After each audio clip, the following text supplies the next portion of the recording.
Hi, welcome to Josh, Thomas, and Friends. This week we're talking about high school. I remember having a very clear sense over the summer break between primary school and high school that it was my first opportunity in my life to reinvent myself. Because there's so many people in high school who weren't there to see all the humiliating things I did in primary school. They don't know how late into primary school I was wetting my pants. They don't know that I used to get up every day in front of the class and burst into tears every single day. I think I was such a melancholy child, actually. I don't know. I've always had a happy disposition, but one of my core memories from primary school is being teased for being weak, going home, deciding to kill myself, being like, I'll show them how weak I am. Like maybe I was 8 years old, getting out one of those little gardening forks and trying to stab myself because I thought that's how you killed yourself, because I guess the only like violence I'd ever seen was like pirate movies. I'm trying to stab myself with the weeding fork, but then being too weak to get it in my tummy and then getting so sad that I was too weak to even do that. And I also remember spending most of my time looking around for insects, like finding an insect, loving it, catching it in a little cup, taking my one true love, my one best friend, this insect home, getting out a plastic container, putting a hole in the top of the plastic container so it could breathe, putting some food in the plastic container so it could eat, putting a little like bottle cup of water in the corner so it could drink, and then I would just watch it die. Not because I wanted it to die, but just because, they're not designed to live in plastic containers. I wanted it to stick around and keep me company. And I would always, in primary school, I'd always look at the cool people and I'd study them. And I remember thinking, in between primary school and high school was my chance, like a butterfly, to work on myself and reintroduce myself to the world cool. Because all I had to do was do the same thing that the cool people did. There's no reason why I couldn't be cool. Coolness is not a limited commodity, right? I thought I can do this. I just have to look at what they do and then also do it. And so what I did, I think it's hard to over-exaggerate the impact that Black American culture had on the very white Brisbane neighborhood that I grew up in. And all the boys back then, they all wanted to dress like rappers. So they had like rap clothes on. So I did that, but instead of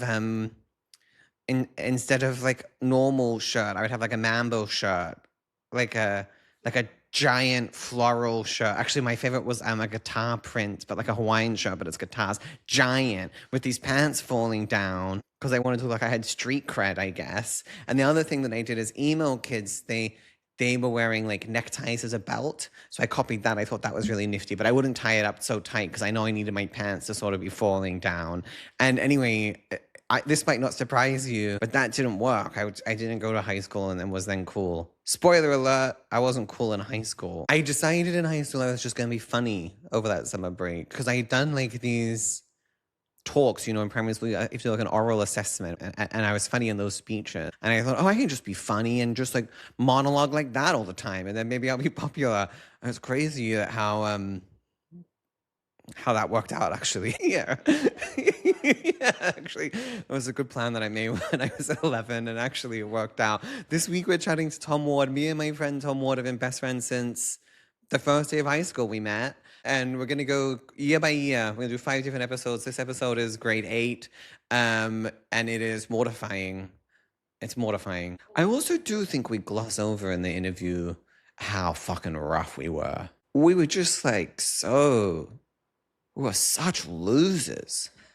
Like we were such losers. And I think in the chat, we don't sound like, I don't think it really comes across how utterly pathetic Tom and I were. Let's see what Tom has to say. Hello, Tom Ward. Hello, Josh Thomas. Me and you have known each other since we were 12. I would say we made friends on the first day of high school. But now we're very grown up. You're sitting in front of your children's art, and I'm going tomorrow to get pre-cancer lasered off my head. So we're really getting on, aren't we? Pre-cancer turns out not a big deal. Actually, very lighthearted, not a serious thing. Everything is pre-cancer if you think about it. Everything's pre-cancer, I suppose. Why are they going to put the C word in there? I remember the moment that we became friends. There was a girl called Allie, and me and you and Allie on the first day of school were sitting on the oval, and she said, the three of us should be best friends. And I remember thinking, I don't think that's going to include you. Which is surprising to me that I look back on us at this age and have such a crisp memory of us having such a bitchy POV, but we really didn't like these girls that, like, at the beginning of drama class, and they introduce themselves, and they'd be like, "Oh, hey, I'm Sarah, and the thing that you need to know about me is I'm so crazy." There's, like, particular kind of, like, 12, 13-year-old girl, and she was that, and she did not Mhm. suit our tastes. What I remember about this is she announced that we were gonna be friends forever, Mhm. and I politely agreed. Mhm. I said, "Yes, let's do it." Because that's, like, the nice thing to do in that situation when someone declares that they wanna be your special friend. Of course. And then for the years after, whenever you told this story, you were like Mhm. and Tom was like, "Yeah, let's do it." Well, because I was so panicked. We didn't know I was autistic back then. I didn't want to be friends. I want to be friends. I don't want, it was too early to make such a commitment. And I've never, I still, Yeah. because did I say yes? You mumbled.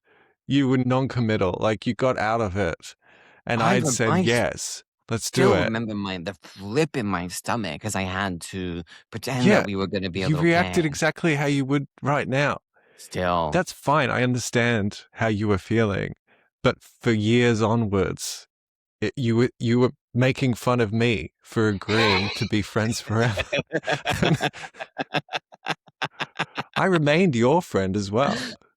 Were you thinking that we and you were going to be friends in that moment? No, I was just trying to be friendly in the moment. I had this big thing in my head the first week of high school that, like, someone had said to me that, you have to be really careful who you choose in that first week. I had this real sense that in that first week, you kind of, by whatever cosmic coincidence, end up making friends with 2 or 3 people, and then that dictates the rest of your life. I had this real sense the first week of high school that if you choose the wrong people in that first week, then your life won't be good. So I was, like, so worried that I was, like, signing away my soul in ink. And the truth is, me and you are Mm. still friends, if we hadn't met on that first week, our entire lives would be completely different. Yeah. My feeling about that is I do not feel like I was the one deciding who I got to be friends with. Just taking what you were given. No, I didn't. I don't think I would I have thought. there was a few weeks there where and I think it was similar for you even, but there were girls who wanted to be my girlfriend Hmm. when I was 13. Sorry, excuse me. I just like to backtrack. Whoa, whoa, whoa, pause right there. Why did you say? I think it was I similar to you. Even I slayed with the ladies in grade eight. I yeah. slayed. I cleaned up. Yeah. I just well, I don't appreciate that tone at all. I was trying not to be offensive. There's no girl that you dated in grade 8 that I didn't also date. Yes, okay. I can be okay with that. But it didn't remain. I'll speak for myself. Uh-huh. That clique of girls was not interested in me after a few weeks, and I still looked the same. So it was just my personality, No, but you had girlfriends all the way through high school. not the same type. Oh, you think they were hotter in the first few weeks and then you No, Different you group, different oh, groups. I'm just saying. I'm not saying uh-huh. I wanted to stay in favor, but uh, it changed quickly. So I just think like I didn't get to choose. I feel like we didn't choose each other. I have this maybe confected memory of feeling so uncomfortable when that girl said that. And then Mm. later on, me and you talking about it and sort of both understanding that that was like a spooky moment. And then feeling It like was actually spooky. I feel like that brought us together. How would you describe me in high school? I would describe you in high school as being exactly the same. Mhm. I don't think you've changed, like, at Mhm. all. Like, I remember at the beginning of high school, you had, like, some more hardcore friends because you went to, like, a more hardcore primary school than me, and Mm. you used to walk to school and you'd smoke cigarettes with them. You'd ditch the more hardcore friends and then come and hang out with me, the, like, soft friends. I mean, you did I think people need to know that we did German immersion, so we did all of our Mhm. schooling, science, history, maths, in Mhm. all that was in German. So all of our friends had also chosen German immersion. So it was a bunch of fucking losers in both of our classes. I mean, I don't think any of them would be hurt to hear that I said that. No. No. You thought you were going to be more hardcore and then realized that wasn't for you. I've been trying to convince you of this since that day that you heard I'd smoked cigarettes. I don't know why you're so intent on trying to paint me as a bad boy. Every single time. There was maybe 3 times I tried to smoke cigarettes around these people, and every time I almost threw up. No, I know that. But it was a funny, like, because you would catch the bus with these people that you, like, were more hardcore. And I feel like you had to survive this hour in the morning with these more kind of like, we lived in an era where all of the hardcore kids were styling themselves by like American rappers. So they were all like Mhm. trying to be like Eminem. And Yeah, so these guys that thought they were like gangster, who like never met anyone in their life that wasn't white, and they're like trying to 100%. be gangster, and you had to survive for an hour on the bus with them Mhm. and occasionally had a I cigarette, did, yeah. and then you would have walk up to German immersion and see me and have this like Mhm. complete switch. Yeah. Yeah, I did. I sat next to Sim. He would not talk to me. He would That's a not funny name to hear. he would not talk to me. 10 steps away from that bus, the relationship didn't exist. But on the bus, we would share headphones and Whoa. listen to Limp Bizkit and Eminem off mixed CDs that we made at home to share with each other. I had a lot of relationships like that because I had a lot of female friends, right? And they were like sort of experimenting about trying different boys. I had one girl, Erin, that I used to call every day. Back then it was a landline. So I'd call, I'd Mhm, say hi to her dad or her mum. I'd say, "Hi, this is Josh. I'm just calling for Erin." mhm, And then me and Erin would lay under the desk and we'd chat for like an hour and 90 minutes mhm, until my mum screamed into the phone. She'd scream into the phone, "Jesus fucking Christ, Josh, where's your bedroom?" The way she is, my mhm, mum. And she'd scream at me in front of Erin, which I always wonder why my mum thought like she just would be so grateful that there was a person. I was such a weird kid. Like someone's talking on mhm, the phone, like just take that win. I don't know why my mum. I don't know why my mum thought that she could take chances with me and my friends and think that I might ever possibly make a new friend in my life. That felt like very like a high stakes game for her to be playing. And then at school, me and Erin would never, because she was like a very popular girl. So we would chat for hours. And then at school, we would never eyes away, never say hi or anything. mhm, mhm, mhm. You had the same kind of thing that with Sim and Yeah. Limp Bizkit. How would you Mm, describe yeah. me at the beginning of grade 8? Somehow gayer. Um,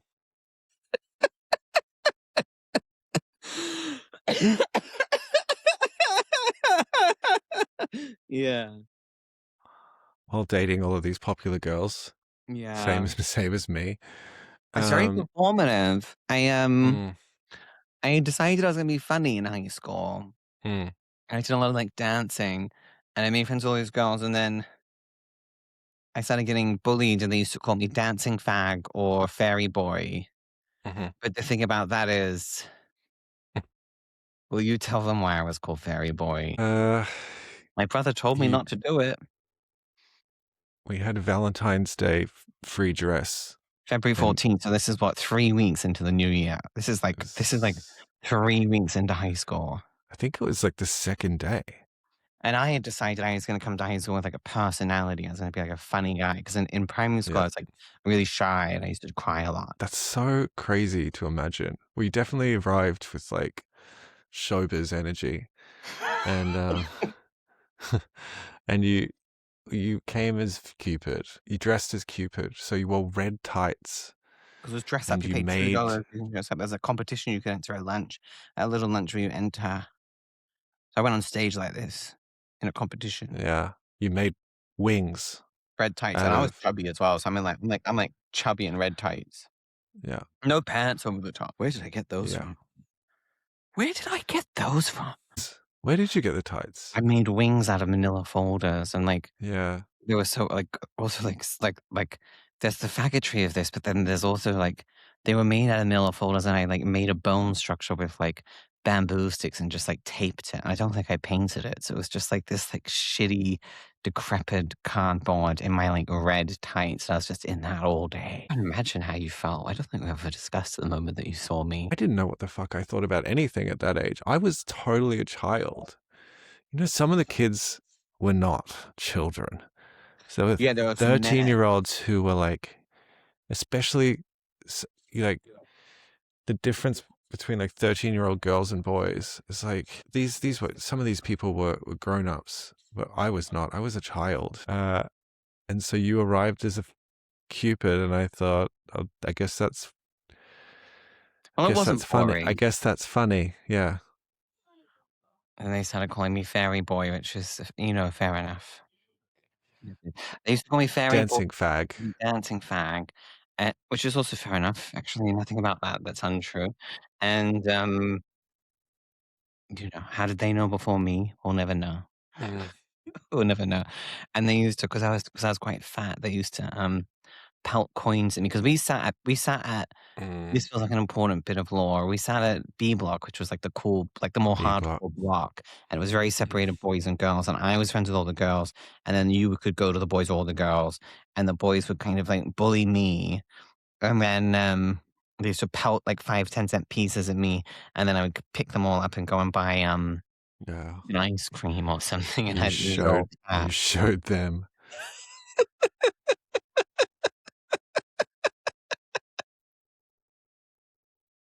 You took their money. I picked it up, they all watched me pick it up and flip Made around. yourself quite chubbier with More their fat. money. They treated me Easier target. like a goose, like, they tried to make took me as a goose and tried to make me into foie gras.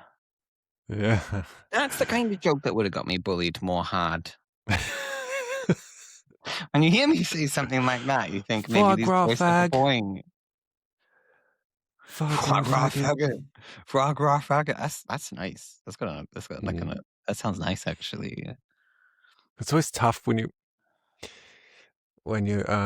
the bullies said things funny when they were funny.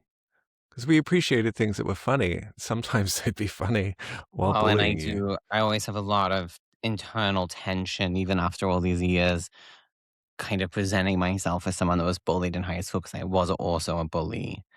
I played both sides, and I'm very Mm, aware that there's children out there who would hear me talk about being a bully, who would feel very, like, betrayed by any sympathy that I received for that.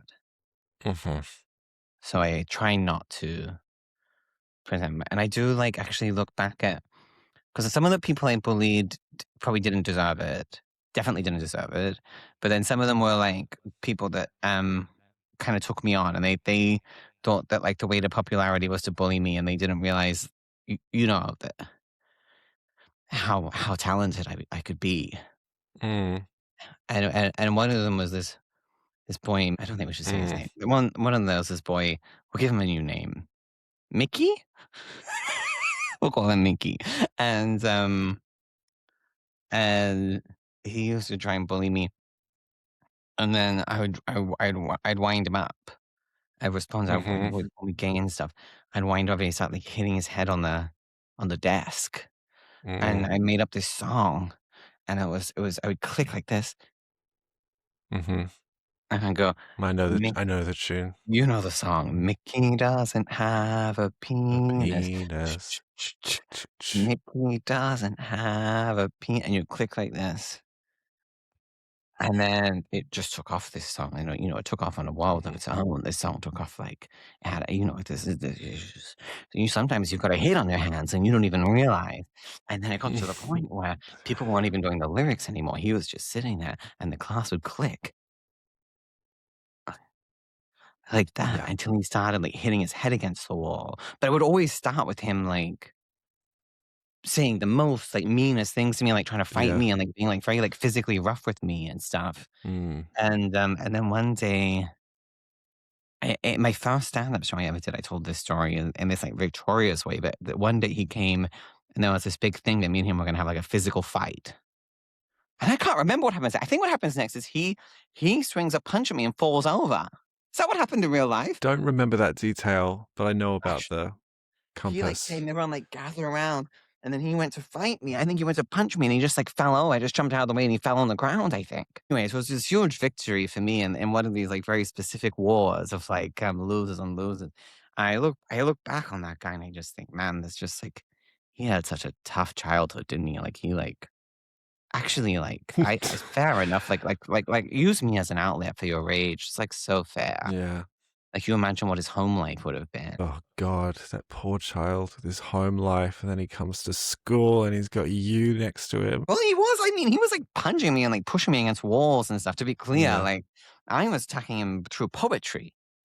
Mickey doesn't have a penis. Your But he was bullying was absolutely devastating, I had a but talent. brief, like compared to what you were enduring. But the creativity behind your bullying was I've always had a talent. it was so effective. You had to be really selective about when to unleash it. Yeah. Back then, we didn't appreciate Remember when my power. we just walked past that one guy? You and I just walked past, just did laps of the schoolyard. And every time we walked past him, we would just repeat the same sentence to each other. It's getting hot and heavy. So we just It's look getting- around. it was getting really hot and heavy. We just spent our lunchtime dropping that line in earshot of him, so he thought he was losing his mind. I guess we convinced he was having a schizophrenic break. Was that the plan? Like, just awful. And I definitely do, like, as I grow up and I reflect on, like, the times I was bullied versus the times that I was mean to people, definitely I carry, like, way more pain and guilt about the times I was mean than the times other people were mean to me. Yeah. Should we talk about romance? No, weirdly, high school was a real fresh start for me, actually, because at 12 years old, I'd been in a long-term relationship Oh, that's right. In primary school, your for hardcore 3 primary years school. with Stephanie Bales, and I'd been in this relationship. I couldn't break up with her because I was scared it was going to hurt her too much. So you broke up but when you went to high school? Because she wasn't in high school. I broke up towards the end of primary school. Your first kiss is when you were 9. Yeah, legitimately, like maybe 10. It was gross. My That was first kiss gross. My school was gross. There was like 10-year-olds making out at the school's disco. You know, in my primary school, I organized the school discos. I Yeah. booked a DJ, called him up when I was 12, and you'd go there and That's get all... amazing. It's weird, isn't it? Imagine doing business with you at that age. I mean, obviously, like, the school was calling them after me, and, like, they must have just been letting me, like, they were saying, like, hey, they're gonna call you, but, like, we'll just talk to you after. But I was like, hello, I'm calling from Chapel Hill Primary. I'm gonna do a disco. We'd like to know how much it is. And what kind of lights do you have? When I was 12. But you were out there getting all mucky. I didn't my first kiss until grade 9, but that's gonna be in the next episode. The first time I kissed a girl and went down on a girl on the same night. Oh, wow. That was insane, actually. Something to look forward to. I was behind a wall and like it was like a gang, like this, all her friends had like arranged it, and I just had to be there at the time. And we kissed behind the wall, and it was terrible, but absolutely thrilling. Wonderful? Yeah. Yeah. And then Because me and you, I'd say we had, like, what, in grade 8, we had, like, probably 10 or 11 girlfriends each for, like, a day or two. Didn't touch. Maybe, like, we'd probably like, holding hands, maybe. I remember once I was dating this girl, Kat. She used to have long hair down to, like, to the top of her butt, right? You also dated her, I know. And I found out that she was going to break up with me through the grapevine. And so then I just pulled her aside and I broke up with her. I remember her looking at me, like, just so aware that I found out before she had told me. I just went up to her. I was like, hey, I think we should break up, and, like, pretended like it was me doing it. And anyway, to this day, I've never been dumped. That's astonishing. That's I true, by got the dumped way. by Catherine Dennis. Oh, Do you remember why? why? She was crying, and I didn't know why. She wore sunglasses the whole day. And I found out there was something going on at her home, something sad maybe to do with her family or something. And so what I decided to do was tell her that I loved her. Just stop her crying. Yeah. Okay. Did you love her? No. Oh. But I thought it would make her feel better about whatever was serious, very probably very serious stuff. I stand by it. You've nothing about you has ever changed. Yeah. I feel like that was like a plot. And I rehearsed it. I feel there was a plot in Police Like Me when we were like 25. It was the first time I'd ever tucked hair behind a girl's ear because I'd rehearsed it. We watched so much Dawson's Creek. Dawson's Creek. Yeah. Yeah. And so I knew I was going to, she was sad. So I was going to go to her and tuck her hair behind her ear and tell her that I loved her. Oh And my she broke up God. with me that day. Because she wasn't in love with you. And maybe made her feel quite confused that I'd come on so romantically after learning about parent stuff. How long have you been dating for at this point? It felt like a long time, but like in high school, that probably meant like I feel like you guys 6 dated for weeks. long. Yeah, 6 weeks, I reckon. Did you kiss? A little bit. A lot of girls use me to practice asking someone out or being asked out, I think. They needed like a chubby, very easy to talk to boy. I also remember one of the boys who used to like be really violent to me. And he was friends with this girl. And then he like told her that it was like he just like really found it upsetting how easy I could talk to girls. He was like vulnerable with her about that. I think there's that other time that boy, Natty, he was like the kingpin bully. And Mm, one day at lunch, I wasn't that reactive to these guys. And I reacted and I went and I pushed him. He was on this like balustrade that was like 2 meters off the ground. And I pushed him and I could have let him go. And I like held onto him and made this like really mm, intense eye contact. And I like pulled mm, him back off the balustrade and like didn't drop him to the ground. And in that moment he saw my heart. And what he would do from mhm. then on is he would bully me, and then as like the gang of dudes walked away, he would come up to me and like just quietly apologize. I'm so sorry about this. I'm so sorry about this. That's so complex. I got apologized to by so many bullies. I never apologized to anyone for bullying, so maybe they're much better than me. But I used to find it really hard actually after high school. We would go out to like Thursday night when we were like 18, we'd go to clubs. It was Mm, Thursday nights at like whatever it was, wherever we went, Indrapilli, something, mm. something. And I just would like have to do the rounds of like boys from high school apologizing. And I found it so I found it so The like rounds. yeah, I have to do the rounds of like taking this apology. Ugh, And exhausting. it was exhausting, yeah. And I You just like I let was like, I Nettie do his can't 10 minutes. I can't help you with this. I can't like fix this for you. Like whatever. I'm also just feeling so guilty about the people that I bullied. It was war in many ways, high school. One of the things that's really stuck with me in this chat that you said is you were like, because people are different ages in high school, and I was a child, but some of them were like much older. Absolutely not. They were all children. It's just that everybody else thought everybody else had their shit together. Everybody else had this idea that everyone else knew what they were doing and that they were the only ones that didn't know what they were doing. Like there definitely would have been people that looked at me and my tights and thought like, wow, the confidence. Look at him just like putting Mm. himself out there. You make a good point, and I do agree with what you're saying, but I will say that Martin would come to me and he'd be like, you wank, right? And I was 13. And I'd be like, no. And he'd be like, liar. Anyone who says that is a liar. And I didn't. And I remember thinking, even then, but I have a child's penis. That's the weirdest thing you've ever said to me.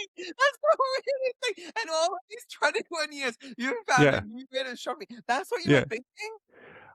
In some way, I just remember thinking, I think if I did that, it would feel wrong, even as a child.